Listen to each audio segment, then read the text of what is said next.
Bonjour, bonjour et bienvenue à cette nouvelle édition de l'école du parent.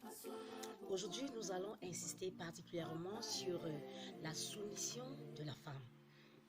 C'est dans la section interaction familiale et éducation des enfants que nous voulons aborder le fait qu'une femme ne peut pas être une bonne mère sans être une bonne épouse. Et comme nous savons que le Seigneur a insisté, pour la femme, a insisté particulièrement sur sa soumission, nous allons donc parler de la soumission aujourd'hui. Alors, qu'est-ce que la soumission déjà? La soumission, c'est le fait de se ranger sous l'autorité d'une personne par rapport à une mission. Le fait de se ranger sous l'autorité d'une personne par rapport à une mission. La Bible dit dans Éphésiens 5, verset 22, que femmes, soyez soumises à vos maris comme au Seigneur. Ça veut dire que la femme devrait se ranger sous l'autorité de son mari par rapport à la mission que le Seigneur leur a donnée.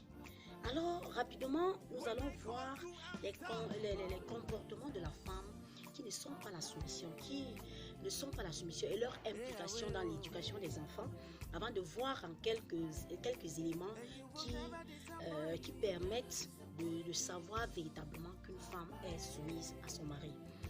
Alors, il y a trois éléments qui ne sont pas la soumission en tant que telle, qui ne sont pas la soumission selon la pensée de Dieu. Le premier élément, c'est la rébellion. La rébellion, c'est l'attitude d'une femme, qui est rebelle, c'est-à-dire qui est entêtée lorsqu'elle a un objectif.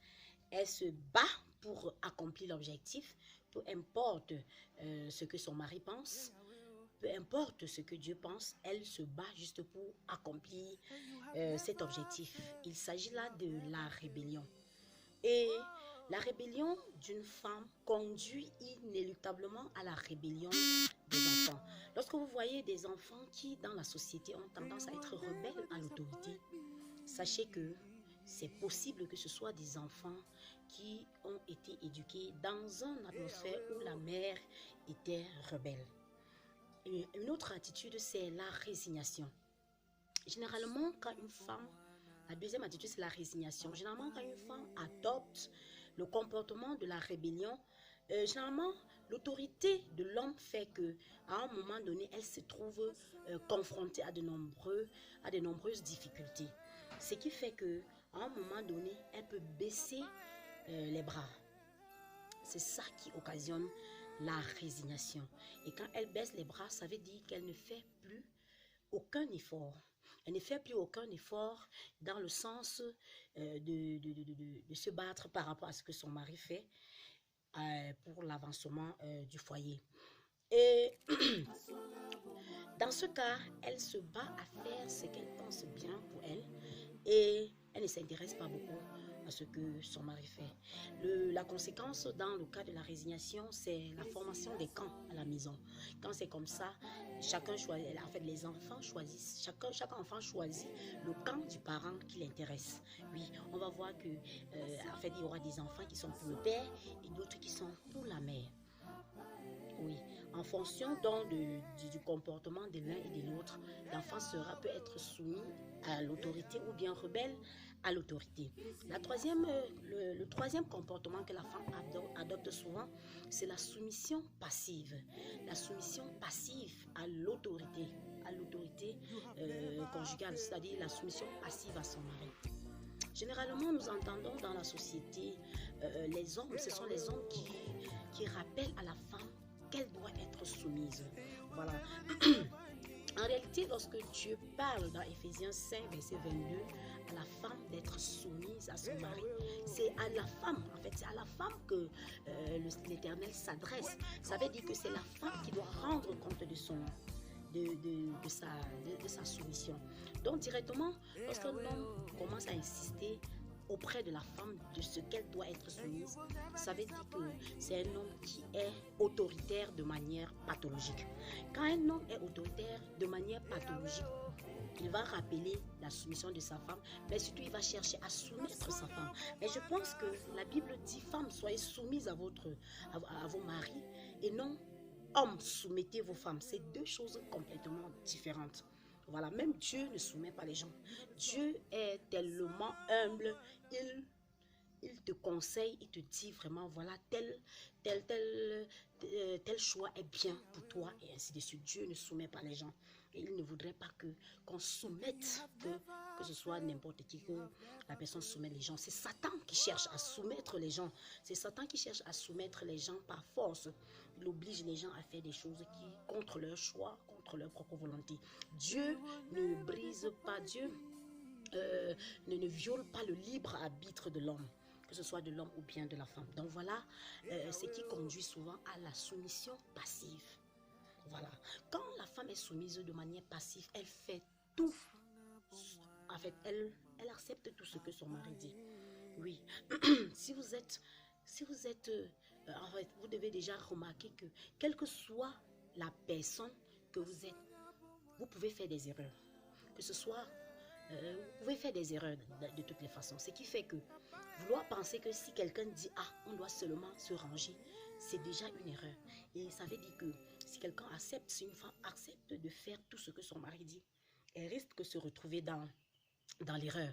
C'est ce genre de comportement qui a amené Ananias et Saphira, les deux d'un même couple, à mourir le même jour, à être tués le même jour par Dieu, parce que les deux se sont entendus dans le mal.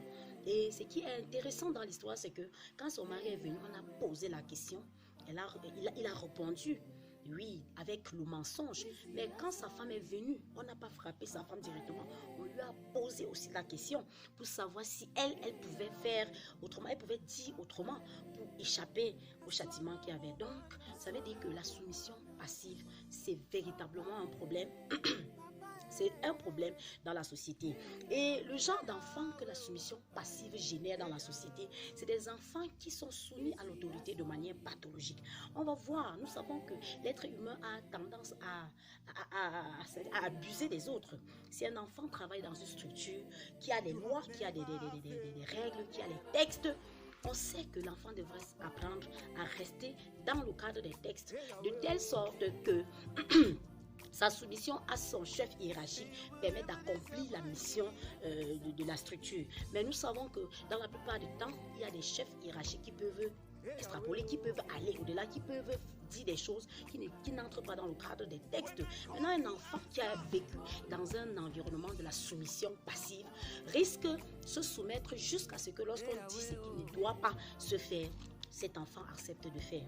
Or, dans le cadre de la soumission, donc, dans le cadre de la soumission même selon l'autorité de Dieu, selon ce que Dieu veut, Dieu voudrait que lorsque quelqu'un sort du contexte, que peut-être même son subalterne, même son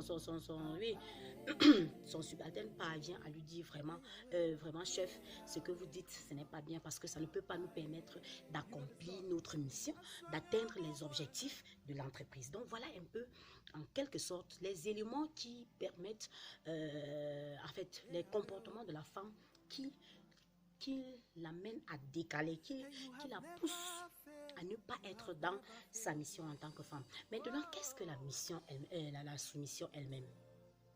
Dans la famille, il y a deux types de leadership. Il y a le leadership de position et il y a le leadership d'influence. L'homme occupe le leadership de position et la femme a le leadership d'influence. Et c'est dans le leadership d'influence que la femme est supposée opérer dans l'exercice de sa soumission. Et celle qui influence, la femme qui influence, n'a pas besoin d'être toujours en train de parler fort ou bien d'être en train de prendre les décisions et ainsi de suite. Le leadership de position revient à l'homme qui prend les décisions et qui dirige la famille, qui a certainement une certaine vision. Maintenant, il peut arriver que les choses que l'homme demande à la famille ne soient pas véritablement ce que Dieu veut pour la famille. C'est là où intervient véritablement la puissance de la soumission, la puissance de l'influence, du leadership ou alors du leadership d'influence. Voilà pourquoi une femme qui se veut être soumise selon Dieu doit apprendre à chercher la volonté de Dieu pour son foyer, pour sa famille, puisque la Bible dit, femmes, soyez soumises à vos maris comme au Seigneur. Ce n'est pas juste soyez soumises à vos maris, ce n'est pas l'objectif de l'homme qu'on accomplit dans la maison, c'est pas encore moins l'objectif de la femme, mais c'est l'objectif du Seigneur qu'on accomplit dans la maison. Au risque de se retrouver dans le cas de Anania et Saphira, la femme doit apprendre donc à chercher la volonté du Seigneur pour influencer et son mari et les enfants, dans le sens où tout le monde doit apprendre à se ranger sous l'autorité de Dieu. Et dans le processus de soumission, la femme doit surtout apprendre à être respectueuse, à prendre soin de sa famille, à prendre soin de son époux, à prendre soin des enfants, à ne pas prendre la position, le leadership de position, parce que ça, c'est ce qui va aussi déranger, le leadership de position.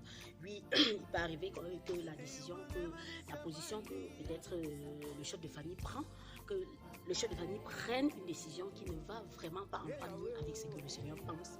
Davantage, la prière va aider et la façon l'aborder va aider à influencer les autres membres et ainsi de suite, pour qu'on puisse se retrouver là où le Seigneur veut.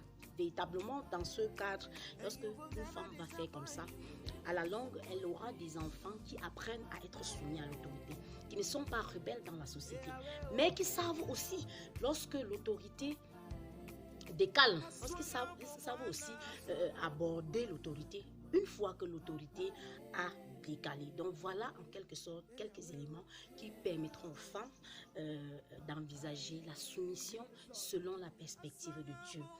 Vraiment, j'espère que la vidéo vous a plu. Partagez massivement, commentez, likez et d'ici à là, demeurez en paix et portez-vous bien.